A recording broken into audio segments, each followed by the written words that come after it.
Bismillahirrahmanirrahim.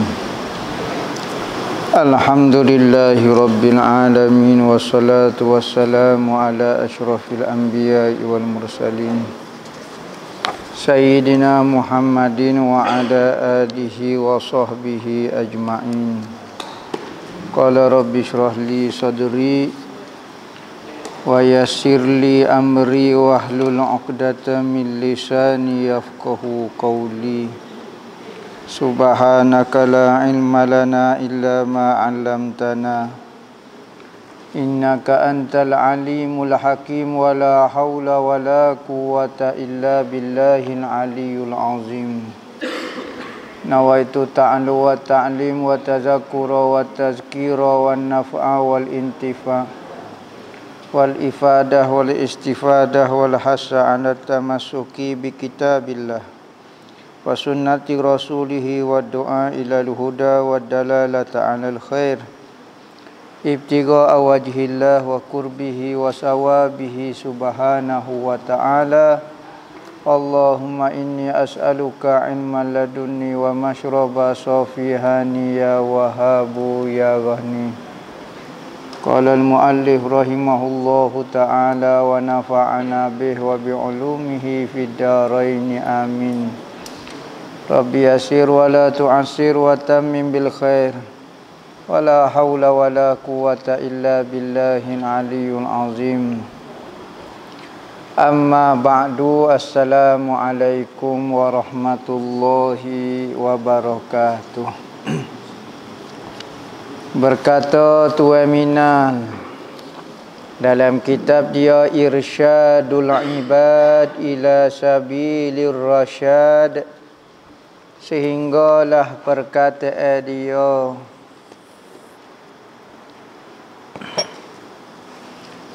dan kita percaya muka surat 4, dan kita percaya dengan tiap-tiap kitab yang diturunkan akan kitab oleh Allah Ta'ala, dan dengan tiap-tiap rasul yang disuruh akan rasul oleh Allah Ta'ala, dan dengan segala malaikat Allah, dan dengan qadar baiknya dan jahatnya qadar itu daripada Allah belaka. Selepas daripada kita percaya akidah kita mengenai Allah Ta'ala, maka kita belajar lagi akidah yang berkait dengan kepercayaan kita kepada Allah. Adakah cukup kita beriman dengan Allah Ta'ala sahaja? Tidak cukup. Kerana rukun iman itu ada 6 perkara. Rukun iman ada 6 perkara. Maka kalau kita tidak percaya salah satu daripada 6 perkara tu, jadi kafir. Ya, kafir. Sekalipun percaya kepada Tuhan, ya. Tapi kita tidak percaya kepada hari kiamat, kafir. Ya, kafir. Kekal dalam neraka, kekal dalam neraka. Saya percaya dah kepada Tuhan, apa jadi kafir juga. Semua itu adalah rukun iman. Maka di bawah kalimah la ilaha illallah Muhammadur Rasulullah ada 6 akidah. Pertama, di bawah kalimah la ilaha illallah, kepercayaan akidah mengenai Tuhan. Manakala di bawah Muhammad Rasulullah pula ada 5 akidah. 5 akidah. Gapo dia? Iaitu pertama, selepas daripada percaya kepada Allah Ta'ala, percaya kepada kitab-kitab. Apa maksud percaya kepada kitab-kitab? Percaya yang kitab ini betul-betul turun daripada Allah Ta'ala. Bukan rekod daripada Nabi-Nabi.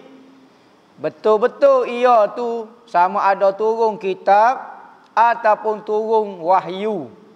Maka dikumpul dan ditulis dalam satu kitab seperti Al-Quran. Betul-betul kitab ni daripada Allah. Dan apa sahaja isi kandungnya dia, wajib kita percaya. Sama ada isi kandungnya dia itu menceritakan benda yang telah lepas, benda sekarang dan benda akan datang berlaku, wajib kita kena percaya. Dan tidak ada dusta sekalipun daripada apa yang terkandung di dalam kitab tu. Maka kitab ini ada 104 buah. 100 dalam bentuk suhuf, yakni lembaran-lembaran. Ada 100 lah, manakala 4 lagi berbentuk kitab, yakni tebal. Tebal lah, banyak. Maka suhuf pula yang wajib kita beriman 2 sahaja. Hak suhuf lain tidak sabit dengan Al-Quran dan hadis yang sahih, iaitu hak wajib beriman suhufi Ibrahim wa Musa. Suhuf Nabi Ibrahim dan suhuf Nabi Musa. Manakala suhuf Nabi Allah Syiz, suhuf Nabi Allah Musa, suhuf Nabi Allah Ibrahim, Nabi Adam, Nabi Idris, hak tu tak apa. Tetapi suhuf tu ada, ya kena percaya. Hak sabit dengan ayat Quran, suhuf ni ada 2 saja. Tetapi disebut dalam kitab ada 100 semua. Ada boleh 50 lah, ada 40 lah, ada 30 lah, ada gapo. Manakala kitab ada 4 hak besarnya. Pertama, kitab Zabur dipanggil. Diturunkan kepada Nabi Allah Daud alaihi salam. Nabi Allah Daud alaihi salam ini ayah kepada Nabi Allah Sulaiman alaihi salam. Nabi Allah Daud nabi lagi raja. Dia nabi, merangkap dia ni raja. Dalah dia raja, nabi dah pula besar semua, tak tahu. Harta tak sedok kira lah raja. Manakala hati pula hati seorang nabi. Dakwah agama dia. Tu antara mukjizat Nabi Daud, Allah Daud melembutkan besi. Tuhan beri keistimewaan dia, tangan dia apabila dia pegang besi seperti plastasing dipanggil. Besi itu dia nak buat lagu mana jadi plastasing. Maka di antara pekerjaan Nabi Allah Daud tukar besi. Dia buat baju besi, dia buat pedang, dia buat gapo. Maka antara barangan yang Nabi Allah, Nabi kita, Nabi Muhammad dapat pusaka daripada Nabi Allah Daud, satu pedang. Pedang, sebilah pedang yang dibuat zaman Nabi Allah Daud diturunkan siapa-siapa sampai kepada Nabi Muhammad. Ada pedang siapa keluar ni? Nama gapo dia tak ingat dah hamba. Ada satu sebilah pedang dikatakan diwarisi daripada zaman Nabi Allah Daud alaihi salam. Kedua, mukjizat Nabi Allah Daud, suara dia sangat merdu. Suara dia sangat gemersik, sangat enak sehingga disebut di dalam kitab apabila Nabi Allah Daud alaihi salam membaca kitab Zabur. Kitab Zabur ni kandungnya dia adalah kalam-kalam hikmah, kata-kata nasihat dan pelajaran sahaja, tidak mengandungi hukum hakam sebagaimana Al-Quran. Dia ada nasihat lagu tu, kata-kata gitu. Maka apabila Nabi Allah Daud alaihi salam membaca kitab Zabur, burung-burung apabila terdengar suara Nabi Allah Daud, maka jatuh. Apa? Kerana merdunya suara Nabi Allah Daud sehingga asyik burung tu tak sempat nak kepok ke sayap, nak senyap gitu, peng jatuh kabar-kabar, accident. Jatuh melebok. Mana kalau dia baca kitab Zabur di hadapan sungai. Sungai tengah mengalir. Kerah air tu. Tak boleh mengalir, nak dengar. Nak dengar suara Nabi Allah Daud alaihi salam. Itu antara mukjizat. Bukan sedap biasa-biasa, sedap peringkat mukjizat. Oh, lebih lagi, lebih. Sehingga siapa kesedapan dia mencari adab dah. Kita dengar suara sedap tu gemersik dah. Tetapi Nabi Allah Daud, suara dia tu mukjizat. Sedap dia tu mukjizat. Bukan calon-calon. Tu kitab dia, kitab Zabur. Bahasa dia, bahasa Kipti dah. Bahasa Kibti. Bahasa Kibti. Zabur. Kedua, kitab hak besar, iaitu kitab apa lah? Taurat, diturunkan kepada Nabi Allah Musa alaihi salam. Nabi Musa dapat kitab Taurat guna bahasa Suryani. Bahasa Suryani. Maka Nabi Allah Musa dapat kitab Taurat selepas daripada dia munajat di Bukit Tursina. Apabila Allah Ta'ala panggil Nabi Musa untuk mengadap dia bermunajat dengan dia selama 40 hari 40 malam, maka diberi hadiah kepada Nabi Allah Musa kitab Taurat. Turun macam mana? Stokor daripada langit jatuh, stokor lagu ni kitab Taurat. Begitu juga kitab Zabur turun. Maka apabila lagu tu Nabi Musa apabila dapat kitab Taurat, maka dia balik nak beritahu kepada umat dia mengenai kitab Taurat. Okey. Maka apabila dia tengok umat dia sesat, dia pegang, dia rembah kitab Taurat, pecah semula kitab Taurat. Maka ditulis mula kitab Taurat. Hak pecah, hak asalnya pecah hancur lebu. Nabi Musa gerai telajak, apabila umat dia jadi kafir sembah lembu, maka Nabi Musa marah, nya katok kitab Taurat pecah. Lepas pada dia selesai masalah umat dia jadi murtad, maka dia tulis mula kitab Taurat. Kitab Taurat pula di dalamnya terkandung kata-kata hikmah dan hukum hakam. Dia ada bawa syariat. Berarti ada hukum hakam baru sebelum dari Nabi dulu-dulu. Maka zaman Nabi Musa ada perubahan dari sudut hukum hakam. Selepas pada tu kitab Injil diturun kepada Nabi Allah Isa alaihi salam dengan bahasa Ibrani. Bahasa Ibrani. Nabi Allah Isa alaihi salam dapat kitab Injil. Dalam dia pun ada hukum hakam juga. Tu. Akhir sekali kitab hak besarnya adalah Al-Quran. Bahasa Arab diturunkan kepada Nabi kita.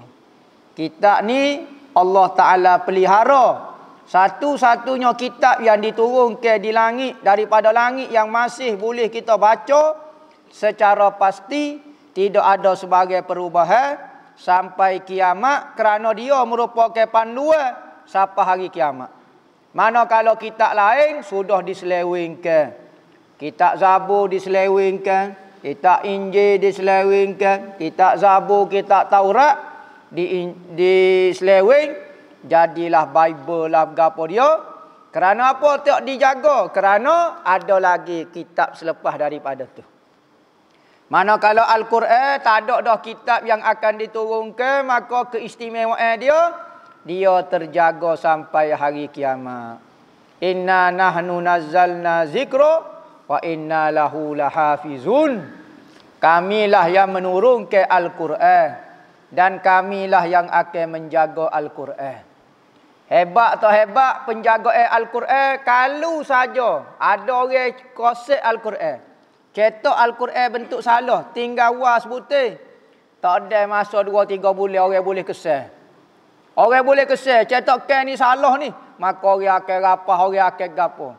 Beza dengan kitab-kitab dulu, tidak ada penjaga ikhah daripada Allah. Maka apabila Taurat ditulis mula selepas pada 500 tahun, maka ditambah oleh pendapat pokok dia, maka bercampur aduk di antara hak benar hak salah, sehingga tak dapat ditahu hak mana hak benar hak mana salah. Maka Bible sekarang ataupun Taurat sekarang ditulis oleh 5 versi. 5 versi, 5 penulis. Selepas pada meninggal Nabi Allah Musa, Nabi Isa, lepas pada meninggal tu nya tulis mula. Maka pada masa Nabi Allah Daniel alaihi salam, maka Taurat ditulis. Nabi Daniel kata, "Pok kita jangan tulis mula kitab Taurat." Kenapa? Kerana pok kita banyak, kita tak sempat. Pok kita tak sempat dengan Nabi Allah Isa, tak sempat. Anak murid dia tak sempat. Anak murid kepada anak murid pun tak sempat. Maka pok kita dah jauh dah dengan Nabi Allah Isa, hak ni kat ni sikit, hak ni ingat sikit, hak ni ingat sikit, maka hak asli tak boleh. Maka berkerahlah 5 orang untuk menulis mula kitab Bible ni. Kitab Injil ni maka dibuat dengan nama Bible versi lokal. Mark, Yohanes, macam-macam lah ada 5 versi. Lukas, macam lah ada 5. Hak lebih dekat sikit, hak nampak macam benar, Bible Yohanes dipanggil. Bible Yohanes. Bahkan orang Kristian kata Bible Yohanes itu Bible sesat pula. Sebab nak dekat dengan Islam. Manakala Bible lain, banyak dalam bab-bab tak ada disebut. Bab goni tak disebut, bab goni disebut. Dan 5 versi Bible itu bercanggah. Hak ni bercanggah dengan ni, hak ni bercanggah dengan ni. Hak ni bercanggah dengan ni. Jadi tidak ada istilah penjagaan. Manakala Al-Quran, gilah mana-mana negara pun sama sahaja. Ni khah Allah Ta'ala wijaga kepada kitab Al-Quran kerana dia akan jadi panduan sampai kiamat. Tapi Al-Quran ni akan hilang. Al-Quran ni akan hilang. Apabila akhir zaman, la yabqa minal islami illa ismuh wa la yabqa minal qur'anu illa rasmuh. Tidak kekal dalam Islam kecuali nama sahaja orang Islam. Perangai tak ada langsung dah. Dan tidak kekal daripada Al-Quran kecuali tulisan sahaja. Pelajaran daripadanya tidak ada pun. Dan ada riwayat kata akhir zaman, Allah Ta'ala mati ke ilmu Al-Quran dengan mati ke ulama. Kerana hanya ulama saja yang memahami Al-Quran. Kitab-kitab tafsir masih banyak.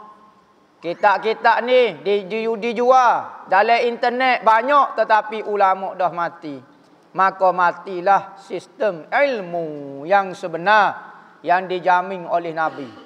Hok ngaji dengan YouTube, hok ngaji dengan pala paik, engkau tiup pala paik, tayar basikal, hok dekat-dekat tu ya, maka hok tu tidak diiktiraf oleh Nabi. Maka tu kita kena percaya kitab yang diturun oleh Al-Quran, kitab yang diturun oleh Tuhan tu semua betul berlaku. Dan dengan tiap-tiap Rasul, wajib beriman dengan Rasul. Apa wajib beriman dengan Rasul? Kita percaya Allah Ta'ala pernah mengutus wakil-wakil daripada pihak Tuhan sendiri berbicara mengajak manusia kepada beriman dengan Allah. Dia ni wakil daripada Allah, ya. Bahkan dia disokong oleh Allah dengan diberikan mukjizat-mukjizat. Maka dia pun wakil resmi daripada Allah dan tanda dia adalah dapat mukjizat. Apa yang ia ajar semuanya benar berlaku. Dan kita percaya kepada malaikatullah, malaikat Allah Ta'ala. Apa maksud percaya kepada malaikat? Adanya makhluk yang bernama malaikat. Dia merupakan tentera Allah Ta'ala.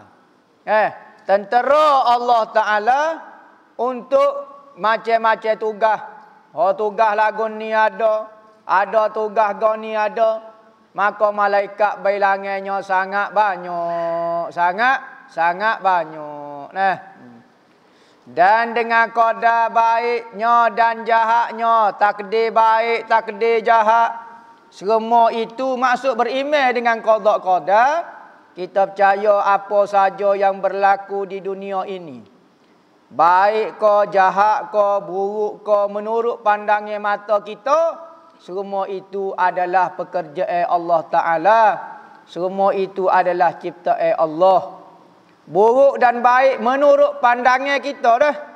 Benda itu secara hakikatnya tidak buruk pun. Tetapi menurut pandangan kita, menurut undang-undang di atas muka dunia, ia jadi buruk dan baik. Manakala kalau kita tengok kepada benda itu perbuatan Tuhan, semua tu baik berlaku. Lagu tu. Benda ni salah, benda ni betul, benda ini menyalahi, benda ini berdosa. Sebab apa? Kerana hukum hakam. Bukan kerana diri dia sendiri. Kalau Tuhan tak kata semaya tu wajib, nescaya meninggalkan semaya tu tidak jadi apa-apa hukum. Jadi bukan tak semaya tu sendiri tu berdosa, tak. Tetapi sebab Tuhan suruh semaya. Tuhan kata kalau tak semaya berdosa, sebab Tuhan suruh. Kalau Tuhan tak arah gapo-gapo, maka tak semaya pun tak jadi tapak tak comel. Bakpo minum arak tu nampak salah, sebab Tuhan larang. Bukan kata diri perbuatan ambil arak minum tu bukan. Tetapi kerana larangan daripada Allah. Kalau Tuhan tak larang, benda tu tak jadi uduh pun, tetap jadi biasa saja. Maka molek dan uduh itu menurut pandangan di dunia, menurut syariat. Manakala secara hakikatnya semua itu adalah ciptaan Allah, maka Tuhan saja yang boleh mencipta sesuatu. Setiap ciptaan dia adalah indah dan hebat berlaku. Allah Ta'ala cipta babi. Tak boleh, haram hukumnya kita hina babi. Basuh muka babi, wuduh lah berapa dia. Haram. Dan Nabi Muhammad tidak pernah mengajar menghina makhluk Allah Ta'ala. Cuma Nabi Muhammad ajar kalau kena babi, basuh kerana dia najis. Itu sahaja. Bukan kata hina. Ni tengok babi pekung. Babi lapar tak boleh makan kau misalnya.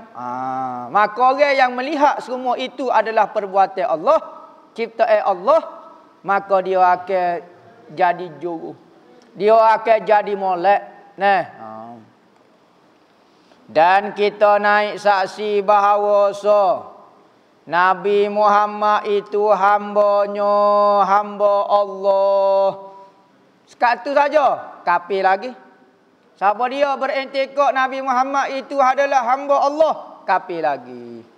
Lepas tu jadi Islam. Dan Rasulnya kena tambah. Kalau berintikad Nabi Muhammad hamba Tuhan saja, hamba Tuhan. Nabi Muhammad hamba Tuhan, supo dengan hamba, jadi kafir. Sebab tu orang kata Nabi Muhammad orang biasa, jadi kafir. Tentu jadi kafir, tak ada khilaf ulama. Lepas tu orang Islam percaya Nabi Muhammad bukan sekadar hamba saja, dia tu Rasul. Apa maksud Rasul? Bukan supo demo. Jelas maksud tu. Jangan kata Rasul ni supaya hamba juga. Kafir juga. Sebab tu siapa dia beriktikad mengucap tiada Tuhan kecuali Allah dan Nabi Muhammad itu adalah makhluk Allah Ta'ala. Kafir jelas-jelas. Hamba percaya dah Tuhan tak kena lagi kau. Kafir. Sebab apa? Sebab tak kata Nabi Muhammad tu Rasul.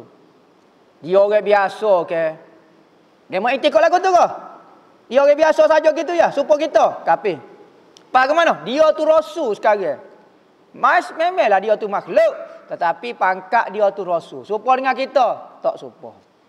Tetapi ada golongan manusia nak menjatuhkan Nabi Muhammad. Nak suruh nampak Nabi Muhammad tu biasa. Nabi Muhammad tu biasa ya. Bapa kalau nampak hebat sangat, kita rasa semangat nak sambut hari kelahiran Nabi. Nak buat maulud, nak buat gapo. Maka ada golongan ni dia tak siawi orang sambut maulud, dia kata Nabi Muhammad tu orang biasa. Maka jadilah kafir sekafir-kafir yang dikafir-kafir nasi kafirnya. Kafir berapa puluh kali kafir tu. Ada Nabi Muhammad orang biasa. Pelik sungguh kata. Iktikad gitu saja jadi kafir. Sahabat tak ada kata Nabi Muhammad tu orang biasa. Ayat Quran tu kata, tidaklah aku kecuali basyarum mislukum, manusia serupa denganmu juga. Nabi Muhammad sendiri royak je kat kita tak boleh royak kata Nabi Muhammad. Pertama ayat Quran ni nak royak Nabi Muhammad tu tawaduk. Perkataan Nabi jangan dok guna untuk kita. Kedua, kata-kata ni Nabi Muhammad ikut kat orang kafir. Orang kafir kata mu orang biasa. Muhammad mu orang biasa. Orang kafir. Kata-kata lagu ni orang Islam tak pernah kecek, ni orang kafir saja kecek. Maka Nabi Muhammad kata, memanglah aku orang biasa, tapi aku dapat wahyu. Maka kita ambil perkataan, memanglah hamba ni orang biasa. Bukan Nabi Muhammad nak suruh orang Islam beriktikad lagu tu. Orang Islam tak pernah iktikad lagu tu. Tu perkataan orang kafir. Apa kita duk pegang wak akidah perkataan orang kafirnya? Orang kafir tak pernah melihat kehebatan Nabi Muhammad. Bagi dia makna Nabi Muhammad tu orang biasa. Maka Nabi Muhammad kata, "Munafik aku biasa." Kita pun faham. Nabi Muhammad sendiri ayat tu dia orang biasa. Nabi Muhammad dok keceng orang kafir ni dialog ni. Apa kita guna perkataan orang kafir buat akidah pula? Dan disuruhkan dia kan Nabi Muhammad kepada jin dan manusia. Jin dan manusia umat Nabi Muhammad berlaku. Manakala nabi-nabi lain hanya golongan dia saja.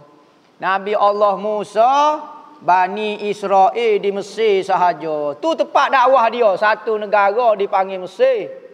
Maka di Jordan dia tak bercara, di Malaysia dia tak bercara, di Malaysia, di Indonesia, di Filipina, di Sepanyol, di Meksiko, tu bukan umat dia. Umat Nabi Musa, orang Bani Israel yang berada di Mesir saja. Manakala Nabi Allah Ibrahim, Palestin. Nabi Allah Hud di Yaman. Tu saja dia tak pernah keluar daripada kawasan dia. Tu tugas nabi-nabi dulu, spek hanya kawasan tertentu. Manakala Nabi Muhammad, tugas dia seluruh alam. Itu umat dia belaka. Besar tugas Nabi Muhammad. Bapa tugas dia begitu besar kerana dia ni penutup segala nabi-nabi. Islam mesti disebarkan kepada seluruh umat. Tak cukup manusia, jin pun kena masuk Islam juga.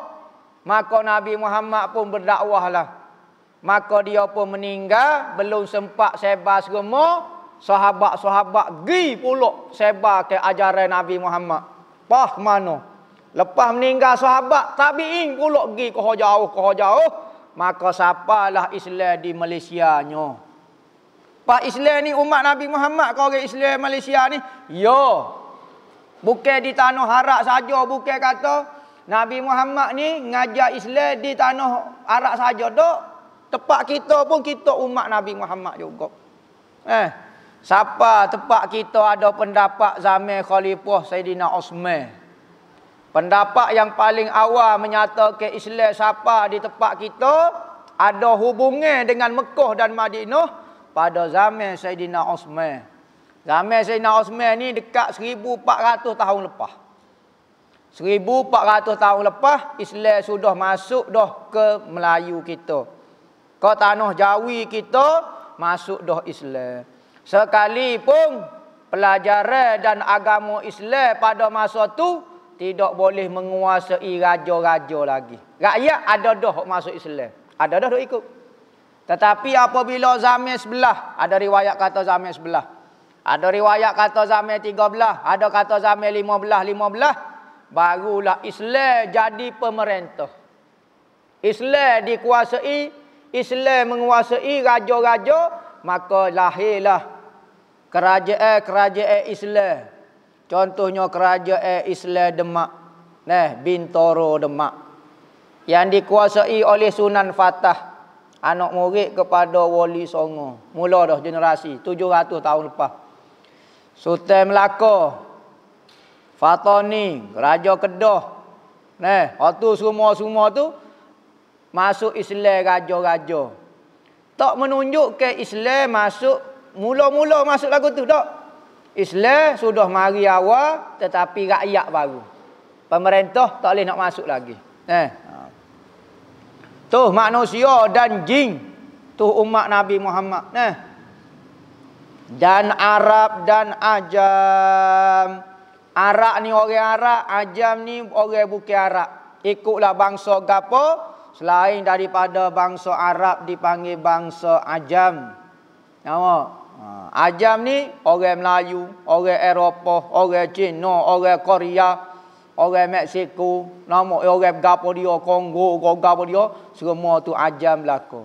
Arab orang Arab lah. Dan dengan petunjuk dan agama yang sebenar. Nabi Muhammad bawa petunjuk dan agama yang benar. Supaya tujuan agama ni dibawa, Islam ni diberitahu kepada masyarakat. Supaya menyatakan dia, nak memberitahukan dia, nak menjelaskan, nak menzahirkan agama Islam atas agama sekaliannya, liyuzhirahu ala dini kullihi, supaya Islam tu menjadi pegangan semua manusia, berbanding dengan agama-agama lain. Apabila Islam datang, ramailah manusia berpusu-pusu nak masuk Islam kerana nampaklah kebenaran dia. Iza jaa nasrullahi wal fath wa ra'aitan nasa yadkhuluna fi dinillahi afwaja. Apabila datanglah pertolongan Allah dan pembukaan kota-kota, maka kamu melihat wahai Muhammad, manusia masuk kepada agama Islam secara afwaja, berbondong-bondong. Mari ramai-ramai. Tengok Islam. Mula-mula nak sebar Islam, sahabat-sahabat dan ahli keluarga Nabi sangat diuji oleh Allah Ta'ala. Sehingga kalau kita rasa tak sanggup dah nak menyebar ke agama Tuhan ni. Nah, Allah Ta'ala uji Nabi Muhammad dia sore hari tu. Kecek mengenai Islam, nyo pekong batu demo. Gi kecek dengan orang ni, nyo sudah, nyo ludah ke demo. Nyo katok, nyo gocoh, berdarah semacam. Katanya Zainab, anak perempuan Nabi. Monggo Nabi lepas pada ayah dia, mak dia, bini dia meninggal, maka anak-anak tina dia hok cara ke dia. Katanya Zainab, ambo basuh baju Nabi. Pagi-pagi pakai baju bersih, kelik Allah Rabbi, kelik petang. Kotor habis baju. Bapa? Tak lain tidak bukan orang kafir pakai khianat Nabi kita. Kalau orang tidak kemah iman dia, tidak kuat hubungan dengan Allah, hati tidak baja betul, besi betul, maka nescaya dia akan berhenti. Tetapi apabila sahabat-sahabat bertanya, keluarga Nabi, dia kata, wahai ayahanda, anak-anak dia tanya, nyanyolah kau ayah, apa ayah susah penat sangat nak sebar agama ni? Sekadar ayah sudahlah, orang tak suka tak suruh gilah ayah. Nyanyo kau ayahnya katok kedai monya gapo. Maka Nabi Muhammad wi jamin, tengok Nabi Muhammad. Dia kata jangan bimbang anakku. Agama yang ayah bawa ni akan masuk kepada setiap rumah manusia. Sama ada dengan cara mulia ataupun dengan cara hina. Akan masuk agama ayah ni seluruh dunia. Akan tersebar. Tengoklah ni. Boleh kata seluruh dunia kena agama Islam ni. Gilah mana-mana boleh kata siapa berlaku maklumat mengenai Islam ni. Cuma Islam tu akan tersebar, tetapi siapa dia kau nak menjadi orang mulia dengan cara membantu agama Allah. Agama Allah Ta'ala Tuhan akan bantu, Tuhan akan sebar sendiri agama dia. Tetapi siapa dia kau nak jadi mulia dengan menyebar ke agama Allah. Jangan kita rasa agama Allah jadi mulia dengan bantuan kita. Tetapi kita sebenarnya jadi mulia dengan membantu agama Allah. Ada orang kata, muju aku tolong ya. Islam ni kalau tidak tak jadi apa. Siapa dia sebar agamamu? Agama Islam ni Tuhan ke dia ada Tuhan ke agama ni? Maka dia yang sebar agama ni. Mung jadi mulia kerana saya tolong agama ni. Bukan kata agama ni jadi mulia dengan pertolongan mung. Kalau mu tak tolong agama ni, mung jadi hina. Tu Nabi Muhammad kata sekalian. Dan jikalau benci akan dia orang musyrikin sekalipun, orang kafir tak sukalah. Dan bahawasanya telah menyampai ia akan pesuruhnya. Wallahu a'lam.